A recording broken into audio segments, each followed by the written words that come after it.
What's up everyone, welcome to your 29th PHP tutorial, and in this tutorial I'm going to be showing you guys how to check their form to when they enter all their information.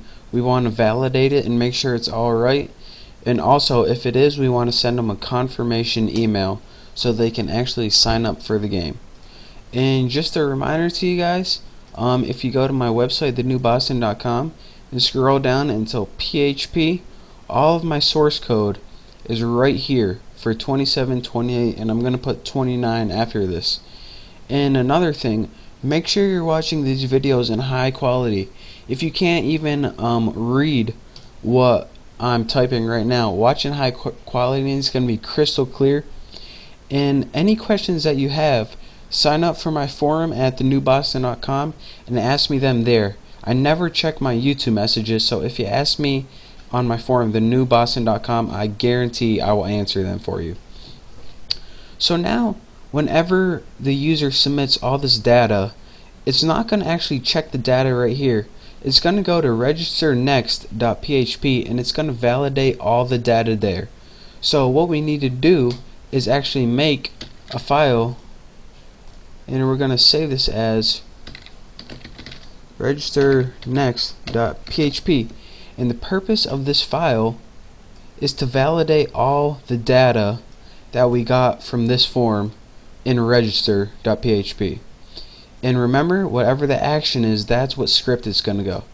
So under your new file you just created, register.php, the first thing that I'm going to do is make my PHP tags.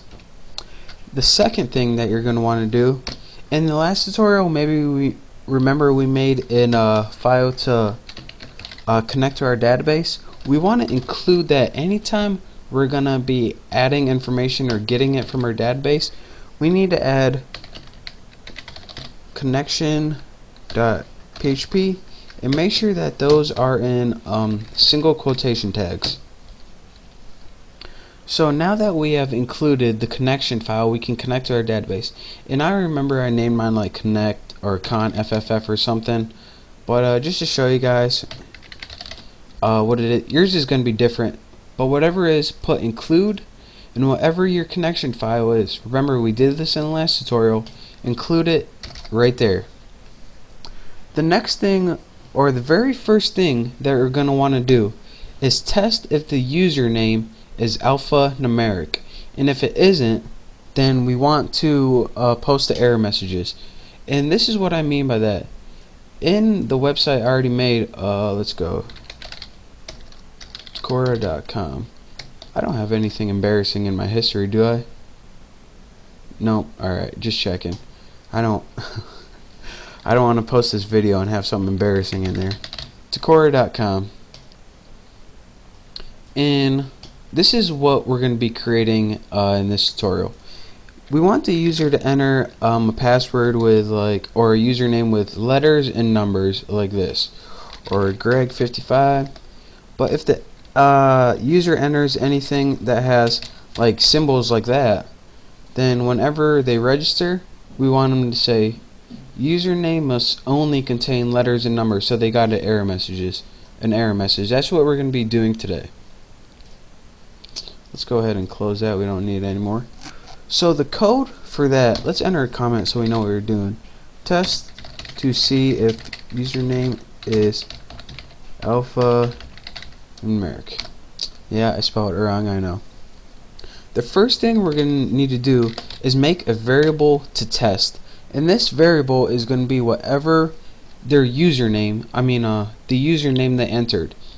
And this is where the post, where are you? Register.php. This is where the method post and the name comes in handy. Whenever you build a form in PHP, the method and the username combine to make a variable. So the variable starts out with, of course, a $_ and then it's the action's name. And since we were using post, that's the name we want. Now in the brackets you type whatever the name of the input is. So $_ post was the action or the method right here, in the name is username right there. So whatever they typed in for that, it's going to be automatically converted into a variable called test. So let's go ahead and do something with this information. Let's go set and make an if statement. Since we're going to say, alright, if your statement is alphanumeric, then go ahead and continue on with the registration. Else, if it's not, then we're going to want you to send you an error message. So first we need an if statement and an else statement. In send to, actually, so we say if, then we test something, else if it's not true, then we're gonna send you header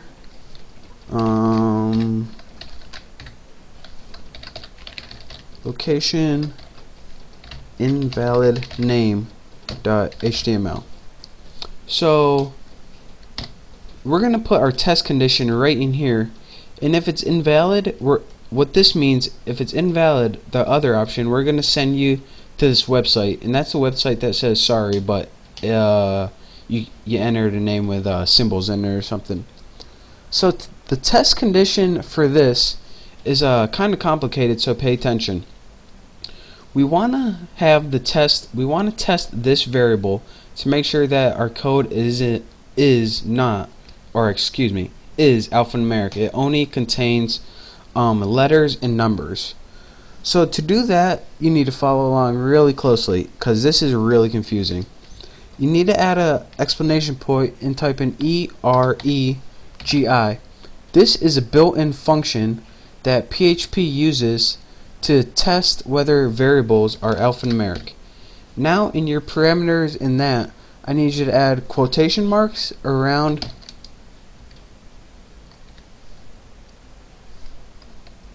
right there, quotation marks first, and then you need to add empty brackets, and in your brackets add the up arrow that's above the 6, then type in capital A minus capital Z, A minus Z in lowercase, and 0 minus 9. What this is going to do is test whether this variable is alphanumeric. Now if you're saying, alright, how do we know what variable to test? The other parameter it takes is the variable test. So again, in case you guys were wondering, right here we have a simple if statement that says, I think I'm missing a parameter somewhere. Yep, right here. Right there and right there. And you can see, alright, here we go, finally. If test right here, the two parameters it takes is what test you want to do and what variable you want to test. So if you say, alright, if the variable test is not alphanumeric or is alphanumeric, then we want you to execute this code, which we'll be typing in the next tutorial. But if it does include anything besides this, if it includes anything besides capital letters, lowercase letters, or number, we want you to send it to the error message that says, alright, you have an error, something contains an invalid symbol. So again, this is the built-in PHP function right here that tests the name that the user posted and makes sure that it only contains letters or numbers. So go ahead, and again, I'm going to have all this on my website, thenewboston.com. You can plug all of this, just copy it and paste it in your website if you want to make it really easy. But again, study this, make sure you know how to test if your variable is alphanumeric, and thank you guys for watching. Make sure to sign up in my forum, thenewboston.com, and again, don't forget to be watching these videos in high quality. So again, thank you for watching, and I will see you next time.